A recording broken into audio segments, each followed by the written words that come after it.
Some nice cheese on top. Very nice, just like this. And that wasn't very good, was it? I was way too cheap on the cheese. So I'm going to get the cheese on these, I'm going to pop them into the oven, and when they come out, I'm going to show you how we're going to garnish them, okay? Be right back. Okay, so we just need to finish the cheese on these last two. I'm going to put a little more on this guy.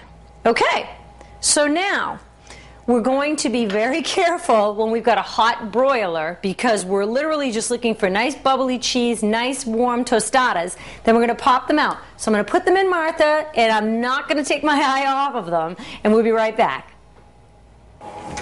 Well, here they are, and Jolie and I timed them, and it was less than 2 minutes. So this is what we're looking for. We've got nice melted cheese, nice crispy toasty tostadas, and I mean, they are going to be fantastic. So this is what we're going to do to finish them. You can do any kind of garnishes that float your boat, but this is what floats my boat. A nice dollop of salsa, and I bet you can guess that mine is mild, but whatever kind you like. Nice little spread of salsa, and again, doesn't it look like a cute little individual pizza for everybody? Okay, and I made a mess of that, didn't I? Okay, so now I'm going to take my nice shredded lettuce and put a nice little bit of shredded lettuce. And I think chopped onion would be delicious on these. But here's my favorite thing that anything I eat that's Mexican, anything at all. I absolutely love sour cream. Anything with beans, like a bean soup or bean dip, I love sour cream. So I'm not going to put it on all of them because my husband doesn't love it and the kids don't love it. So Jolie, do you like sour cream? Yes. All right, so Jolie and I are going to have sour cream on ours, but we're not going to put it on anybody else's. So this is one of the cutest little pre-football game appetizers you can ever make. Make them your own, do what you want with them, and enjoy them. See you in a minute.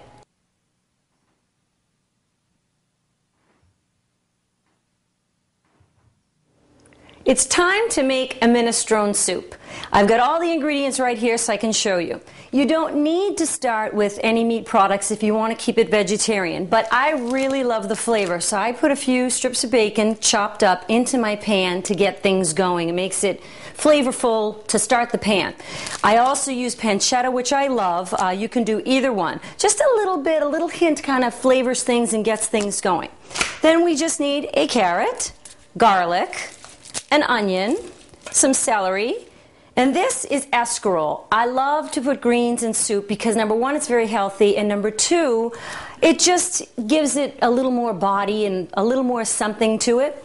So the important thing about escarole that I will tell you is we're going to take the end off of it and we're going to put it in a very big bowl.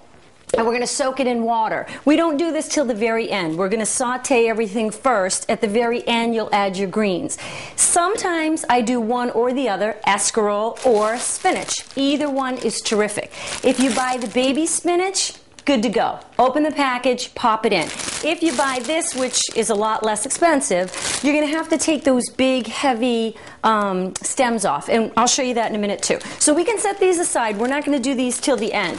So I'm just going to do a basic chop. And because we're not in a studio, we're in my kitchen, I don't have a stove that you can see me at. So we're going to chop everything, get it all together, move our camera to the stove so you can see how it looks. We're going to sweat the vegetables and get them going. Then we add in our broth. And another thing I love is to add a little bit of this nice small pasta.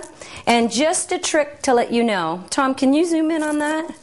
It's just a little, you want a very little, either a shell or an orzo, or you can use little elbows, anything at all that you want, you can use. The one thing I want to tell you If you're coming home from work, you're making a quick soup for dinner, don't put these in the soup because it's going to eat up all your broth. You're going to want to do that separately, and just as you're serving, serve the soup and put the pasta or your rice, whatever you choose, into it after. But we're going to do a real quick one today because my husband Tom's on my camera today and he's got a very limited time. So we're going to do the speedy version and I'm going to put it in for you. So let's just do a quick little chopping lesson. I mean, everybody knows how to chop, right? But there's a good way and a bad way to do a lot of things. So when you're doing an onion, you want to take off your ends, come right down the middle like so, and in my kitchen, I usually work at my sink, and then I just throw all this junk right into the sink. But because you would not be able to see me and what I'm doing, I'm going to work here and just throw it into a bowl, and I'll get rid of it all later. So a nice, clean, get rid of all your little paper, your onion paper, and then all you're going to do is make some nice vertical slits like so.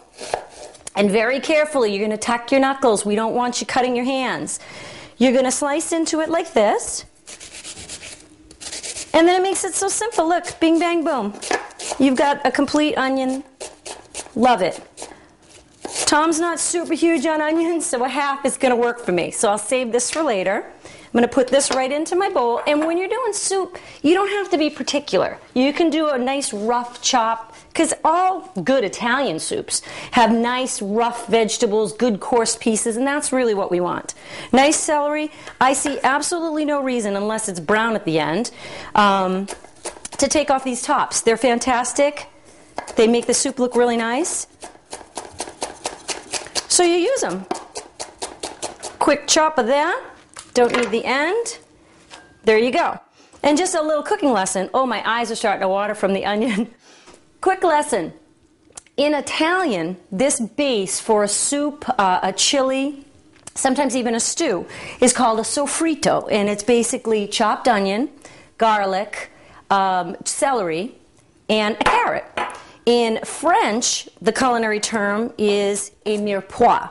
And I think that the French tend to be a little more particular, so they do theirs a little smaller and a nice dice. But I like mine coarse. I like it to be just nice and hearty. So we're going to get my peeler so I can peel up this carrot.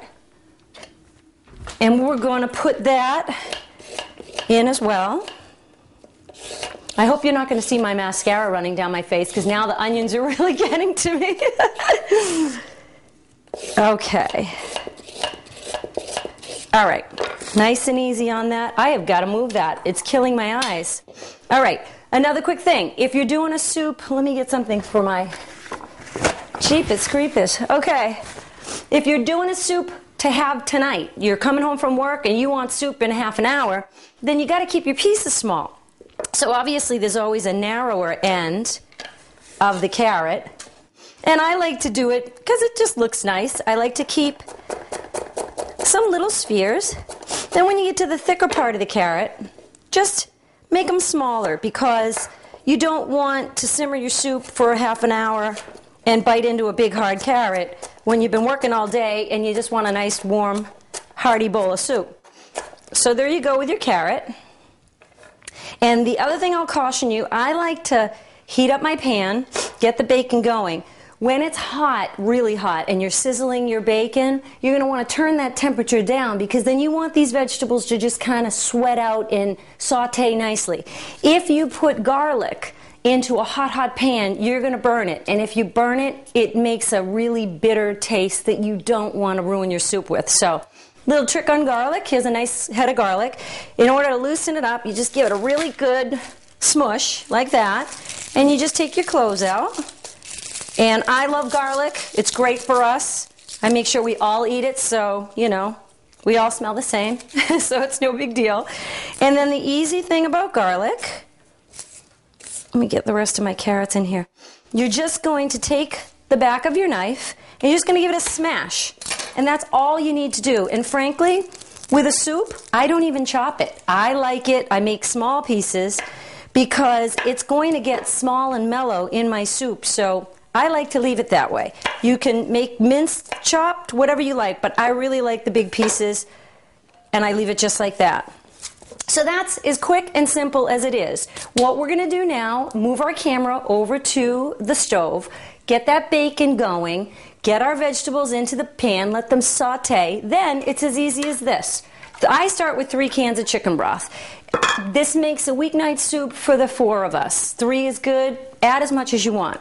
I love white beans. White kidney beans, if I'm doing a really quick soup, I don't even rinse them. I just plop them right in because the starch that's in that can is going to thicken up the soup a little bit. So it's nice. And then just to give it an interesting flavor and something nice, I just put in a little can of petite diced tomatoes. So it's not a big chunk of tomato when you have a nice spoonful of soup. So this is how simple it is. So we're going to move our camera, get to the stove, sizzle it up, and I'll be right back. Okay, you can hear it. The bacon is browning and sizzling away, flavoring my pot. And depending upon how much you use, it's going to create a little bit of grease, which is flavor, but probably not enough. So I'm going to add my olive oil just to the bottom of my pan, kick down my stove, as I told you, because we don't want to brown everything. We just want to basically get it soft and nice. So let's get our veggies in there. Doesn't that sound wonderful? I love it. I'm just going to stir them around just a bit. Let them go for a couple of minutes till they soften up. Then we can add all our other goodies. So let's let it go for a bit. Keep stirring it momentarily. And we'll check back on it in 1 second. Okay, it's been about 5 minutes, and I hope you can see that the onions are starting to soften up a little bit. It'll take the carrots a while, obviously, but everything's starting to wilt down very nicely. So now we can add our can of tomatoes. And again, as I explained, I'm going to keep the starch from those beans because it's going to thicken up my soup very nicely. And I'm doing a quick one. I want to have it for dinner, so I want it to happen fast. Remember what I told you? I turned down the heat after I had sizzled up that bacon. So now I'm firing it way up. I want this to come to a boil so my flavors will all come together. Doesn't that look so beautiful? Look at those colors. Okay, now I'm just going to add all my chicken stock. I think 3 cans is going to work nicely.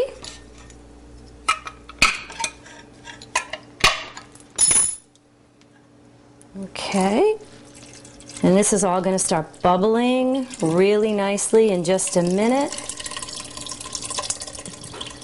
And then I'm going to show you about adding those greens. And as I speak to you off camera, so you can see my pot, I have my escarole soaking in a big bowl of water. And in case I didn't finish explaining that, the escarole is in a big bowl of water because the sand in the escarole needs to be clean, and it's much better to actually soak it than it is to rinse it like you would rinse another vegetable. And when you lift it out of the bowl, you'll see all the grit on the bottom of the bowl. And you can throw your leaves in whole. The only reason why I chop them is because when you have a nice spoonful of soup, if there's a big leaf and it's really hot, it's like having the piece of cheese on your pizza fall on your chin. So you might want to just go ahead and chop it coarsely, you know, to the size that you would like to have a piece of a green into your soup. And I'm going to let this simmer. I'm going to let it come up to a boil, and I'm going to continue to chat with you off camera so that you can watch how it develops. Let's let it go for a few minutes. All right, now you can see this is what we're looking for. And I'm going to drop my escarole that I have right next door to my stove right in. And we're going to let that wilt down.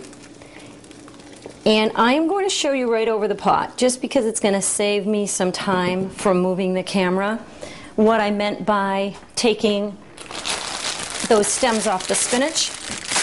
So, I know you're just looking at a boiling soup there, but it's a beautiful sight, isn't it? So let me just show you. Triple washed out of the bag, you can just use it as it is. I'm going to take pieces this size and make them into bite-sized type pieces. This is what I'm talking about. This is a stem that you don't want to bite into in your soup. So you're going to just snap that off and go ahead and break your pieces in like this. And you will see that greens wilt down incredibly quickly. So use as much as you think you would like, because you might think you've put a ton in, but when you see how quickly they wilt on down, it's really not that much. Here's another one with a little bit of a tough stem that I want to snip off.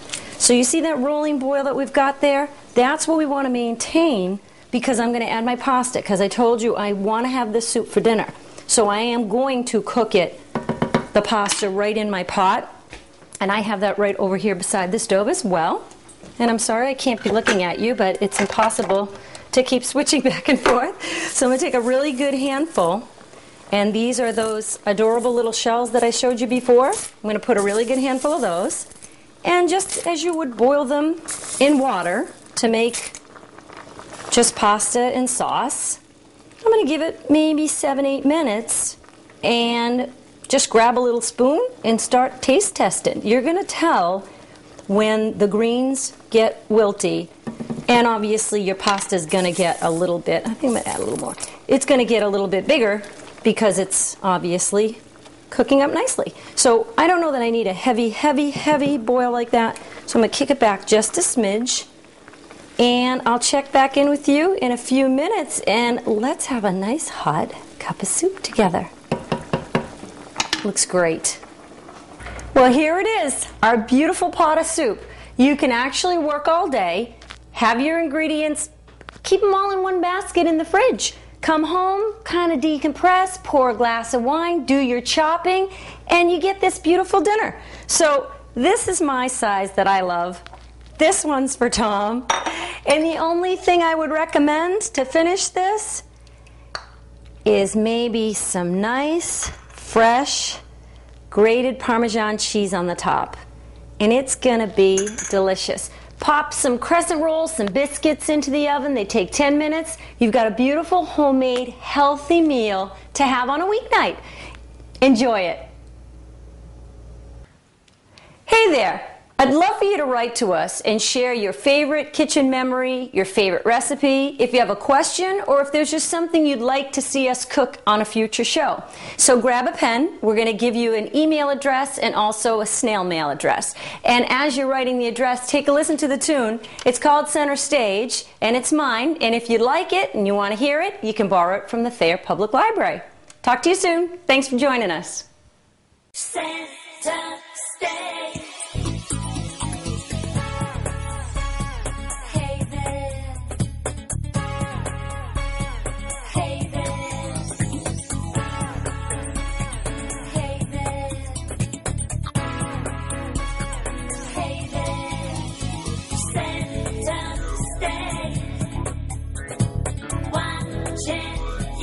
Well, I know I had a good time in the kitchen, and I know my guests are enjoying all the great things we cooked. I hope you enjoyed yourself. Sit down and relax. Pour yourself your favorite beverage. Mine of choice is a Sauvignon Blanc from Marlborough, New Zealand.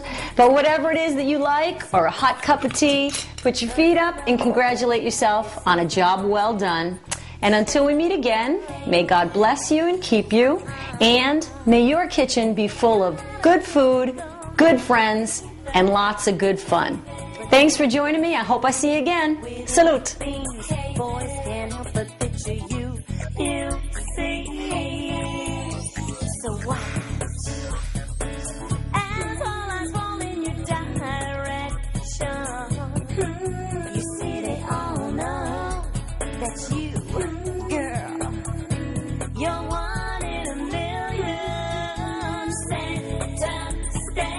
You know that we